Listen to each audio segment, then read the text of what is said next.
Number 189 ABTA test paper 2026 যারা practice করছো তাদের কাছে একটা খুব গুরুত্বপূর্ণ রাইটিং, মানে একেবারে আমি পেজ দিয়ে শুরু করেছি।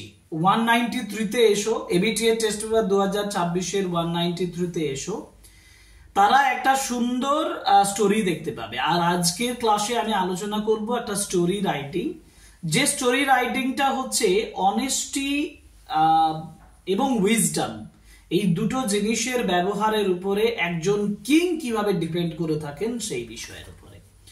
এই যে স্টোরিটা, এটা সাধারণত দেখা যায় না, আমার চোখে কিন্তু এই স্টোরিটা একটু নতুন মনে হলো, যার জন্য 193 এর পেজের এই স্টোরিটা আমি আজকে ক্লাসে আলোচনা করব। একটা স্টোরি তোমাদেরকে লেখা শেখাবো, কিভাবে তুমি স্টোরিটা সহজে লিখতে পারো। চলো পয়েন্ট ধরে ধরে আমরা পুরো স্টোরি রাইটিংটা একটু দেখে নিই।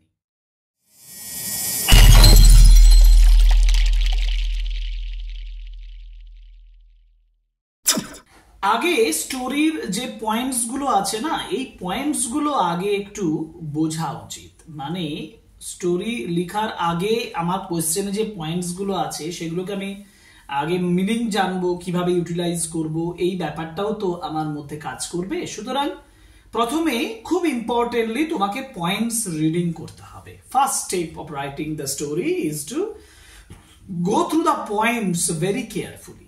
First, A king calls 3 royal staffs. দেখো, একজন রাজা তার 3 জন রয়্যাল স্টাফকে ডাকছেন।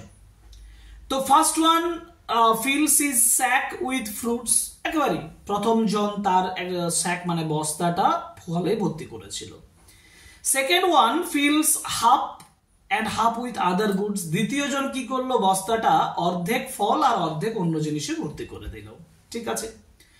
Third one fills the other goods, মানে filled with other goods more than the fruits. মানে fruits তারপরে বলছে surface with fruits, উপরে তো শুধু ফ্রুট রেখে দিল 3-4টে। The king then orders, রাজা তারপরে অর্ডার দিল, they stay in 3 separate rooms with their own sack of fruits for a month. 1 মাস ধরে তারা আলাদা আলাদা রুমে 3 জন থাকলো। First one survives, প্রথম জন বেঁচে গেল। Second one dies, দ্বিতীয় জন মারা গেল after 25 days, and third one dies after 17 days. আচ্ছা, তাহলে আমার পয়েন্টস হচ্ছে এটা হলো। এবার এই পয়েন্টস গুলো পড়ার পরে আমার যে কাজটা হবে সেটা হচ্ছে যে কি বোঝাতে চাইলো এই স্টোরিটাতে। আর এই স্টোরিটা লেখার আগে তোমার এজ এ স্টুডেন্ট তোমার এই মানে ব্লুপ্রিন্টটা করে নেওয়া দরকার যে আমি স্টোরিটা সাজাবো কিভাবে। আচ্ছা, আমি একটু তোমাকে ক্লু দিয়ে দিই, তারপরে স্টোরিটা লিখে দেবো। দেখো, প্রথমে বলেছে যে কিং কলস 3 রয়্যাল স্টাফস। এখন ধরো একজন রাজা ছিলেন, তাহলে রাজা কি করলেন, রাজা ট্রাইড, চেষ্টা করলেন যে তিনি তার একজন সৎ মানুষকে স্থির করবেন, অনেস্ট পার্সনকে স্থির করবেন as his companion and councillor, true councillor, পরামর্শদাতা হিসাবে। কিন্তু অনেক রয়্যাল স্টাফ রয়েছে, তাদের মধ্যে 3 জনকে তার পছন্দ, কিন্তু এই 3 জনের মধ্যে কে সৎ, কে ওয়াইজ, কে অনেস্ট, সেটা বোঝাটা তার জন্য দরকার। তার জন্য তিনি কি করলেন, 3 জনকে ডাকলেন। তাহলে ডেকে হয়তো এই যে first one fills the sack with fruits, স্যাকের কথা কোথা থেকে এলো, তাহলে বলতে হবে তোমাকে। আচ্ছা, আমি আগে এই যে কিং কলস 3 রয়্যাল স্টাফস, 3 জন স্টাফকে ডেকে রাজা কি বলবে, রাজা কি বলবে, রাজা বলবে আমি তোমাদেরকে এই 3টে স্যাক দিচ্ছি, বস্তা দিচ্ছি, এই বস্তাতে তোমাদেরকে ভর্তি করে ফল আনতে হবে, ধরো এই কথাটা বলবো। আচ্ছা, আমরা এই পয়েন্ট পর্যন্ত পৌঁছালাম। এই পয়েন্ট পর্যন্ত যদি সেন্টেন্স তৈরি করি কিভাবে করব বলো তো। যেমন প্রথমে আমি টাইটেল দেব, টাইটেল আমি দিয়েছি, আমি নিজের থেকে লেখার জন্য দিয়েছি, তোমাকে লিখতে হবে দ্য স্যাকস অফ উইজডম। খুব সুন্দর টাইটেল হয়েছে, মানে বুদ্ধির বস্তা। এই যে টাইটেলটা, এটা কিন্তু পরীক্ষার হলে তোমাকে খুব ইন্টারেস্টিং দিতে হবে। আর এটা যদি ইন্টারেস্টিং দিতে পেরেছো, তাহলে যিনি খাওয়া দেখবেন তিনি কিন্তু দারুণ আনন্দিত হবেন। যেমন এই টাইটেলটা দেখে একজন পরীক্ষক খুবই আনন্দিত হবে যে না, একটা টাইটেল হয়েছে খুব সুন্দর, দ্য স্যাকস অফ উইজডম। এবার ধরো আমি যে বললাম তোমাকে যে এক যে ছিল রাজা, once there was a king, এই যে once there was a king, একজন রাজা ছিলেন, তিনি কি চেয়েছিলেন? হি ওয়ান্টেড, বললাম যেটা, he wanted to choose his most loyal royal companion. He wanted to choose, তিনি পছন্দ করতে চেয়েছিলেন হিজ মোস্ট লয়াল, সব থেকে বেশি বিশ্বস্ত, রয়্যাল কম্পেনিয়ন, রাজকীয় মানে রাজার রাজবংশের সঙ্গী, রয়্যাল কম্পেনিয়ন তিনি চেয়েছিলেন। পেয়ে গেল, ইন্ট্রোডাকশন দিয়ে দিয়েছি। তাহলে তিনি কি করবেন? তিনি তিনজন রয়্যাল পার্সনকে ডাকবেন। সো তাই তিনি প্ল্যান করলেন, he planned, so he planned, তিনি প্ল্যান করলেন, কি করলেন? To take a test of honesty, honesty মানে সৎ, সততা, সততার একটা টেস্ট নেবেন বলে ঠিক করলেন। Of his 3 royal members, 3 royal মেম্বার্সের অনেস্টির টেস্ট নেওয়ার জন্য প্ল্যান করলেন, খুব বুদ্ধিমানের সঙ্গে প্ল্যান করলেন। আচ্ছা, এবার সো তাই কি করলেন? সো হি কল্ড দেম, তাদেরকে ডাকলেন, and gave each of them a sack, প্রত্যেকজনকে একটি করে বস্তা দিলেন এবং বস্তা দিয়ে বললেন, now fill your sacks with sufficient fruits, ফল বা bring your sacks with sufficient fruits. এখন তিনি এই কথাটা বলবেন তো, তিনি বলছেন, দেখো, হি অর্ডার দেম, তিনি তাদেরকে অর্ডার দিলেন to fill the sacks only with fruits, শুধু ফল দিয়ে ভর্তি করে আনতে বললেন বস্তাগুলোকে। তারা তাই করলেন, তাই না? কিন্তু এই যে এরপরে পয়েন্ট দেখো, first one fills his sack with fruits, প্রথম জন যিনি স্যাকটা নিলেন তিনি সমস্ত ফলে ভর্তি করে নিয়ে এলেন।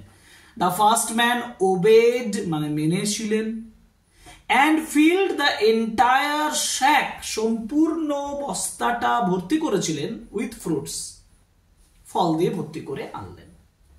কিন্তু তার পরের পয়েন্ট বলেছে যে second one fills half and half with other goods. সেটা কিভাবে লিখবো? লিখবো the second one filled one মানে second one filled half with fruits and the rest মানে বাকিটা, and the rest with the other goods, অন্য জিনিসপত্র দিয়ে বাকিটা পরিপূর্ণ করেছিলেন। হলো, ঠিক আছে। থার্ড ওয়ান বা third man put the other goods inside and cover the top with a few fruits. তৃতীয় জন আরো বেশি চালাকি করতে গেল, স্যাক্সটা পুরোটা অন্যান্য জিনিসপত্র দিয়ে ঢোকাল। He just put other goods inside and cover the top with few fruits, অল্প কয়েকটা ফ্রুটস দিয়ে সে উপরে রাখলো, বস্তার উপরে। তিনজনের কাজ কমপ্লিট হয়ে গেল। এবার তারা যখন রাজার কাছে এলো, when they came to the king ordered them to stay inside a room separately with each sack. এবার এইটা আমি একটা তার ভাষার মতন করে যদি বলি, যে রাজা কি বললেন সেটা যদি বলি, যেমন বললো then they came to the king, তারপর তারা রাজার কাছে এসেছিল, and the king said, এবং রাজা বলেছিল, now you will be locked in separate rooms with your own sacks. Now you will be locked, তোমাদেরকে লক করে দেওয়া হবে in separate rooms with your own sacks, নিজের নিজের বস্তা নিয়ে তোমাদেরকে লক করে দেওয়া হবে। I know that each of your sacks of fruits is enough, যে তোমাদের বস্তাগুলোর প্রত্যেকটা is enough, যথেষ্ট ছিল to let you live for 1 month, 1 মাসের মতন তোমাদেরকে নিশ্চয়ই বাঁচিয়ে রাখবে। তো রাজা যেহেতু অর্ডারটা দিল, বাকি তিনজন তো কিছুই বলতে পারবে না, so they agreed, তাই তারা একমত হয়েছিল। এই যে then they stay in 3 separate rooms, তাই না? তাহলে সেটা লিখবো কিভাবে? so according to the order অনুযায়ী they were taken to separate rooms, তাদেরকে সেপারেট রুমে নিয়ে যাওয়া হয়েছিল। এখন সেপারেট রুমে নিয়ে যাওয়ার পরে the first man survived by eating his fruits, প্রথম জন তার ফল খেয়ে বেঁচে ছিল, সার্ভাইভ মানে বেঁচে যাওয়া। দ্য ফার্স্ট ম্যান সার্ভাইভ মানে প্রথম জন বেঁচে গেল by eating his fruits. Second man died after 25 days, কারণ সেকেন্ড ম্যানের ফলটা বেশি ছিল, অন্য জিনিসটা কম ছিল। So he died after 25 days, 25 দিন পরে সে মারা গেল। And the third man died after 17 days, তার ফলগুলো খেতে খেতে 17 দিনেই পরে সে মারা গেল। এবার এটা কি হলো? এটার থেকে সৎ লোককে সেটা রাজা বুঝতে পারলেন। So the king understood who the honest man was, তাই না? তাহলে লিখবো the king got his most honest royal member as his true counselors। আমি বলতে পারি got this first man as, the king got that first man as the honest royal member as his true counselor। ঠিক আছে, তাহলে আমরা points গুলোকে এইভাবে যদি ফলো করে লিখি তাহলে একটা সুন্দর রাইটিং লিখতে আমাদের বেশিক্ষণ সময় লাগবে না। আমরা আজকে যে রাইটিং লেখাটা শিখলাম সেটা হচ্ছে story writing on the sacks of wisdom, এবং এটা এক রাজার গল্প যে বুদ্ধিমানের মাধ্যমে সৎ মানুষকে চেনার উপায় বার করেছিলেন। 189 পেজ মানে 193 পেজের যে রাইটিং তোমাদেরকে দেওয়া আছে সেই রাইটিংগুলোর দুটোই আমরা আলোচনা করলাম। অলরেডি আমরা একটা আলোচনা করেছি যেটা হচ্ছে নোটিস রাইটিং, তার লিংক ডেসক্রিপশন বক্সে আছে। আজকের ক্লাসটা কেমন লাগলো সেটা অবশ্যই জানাবে। সত্যি তোমাদের এই রাইটিংটা লিখতে আর কোনো অসুবিধা হবে কিনা সেটাও জানাবে। পরে যে নেক্সট ক্লাস মানে হচ্ছে 215 number page ABTA test paper 2026 খুব শীঘ্রই আসবে। So stay with us, subscribe us, like, comment and share our videos. Thank you very much. Goodbye.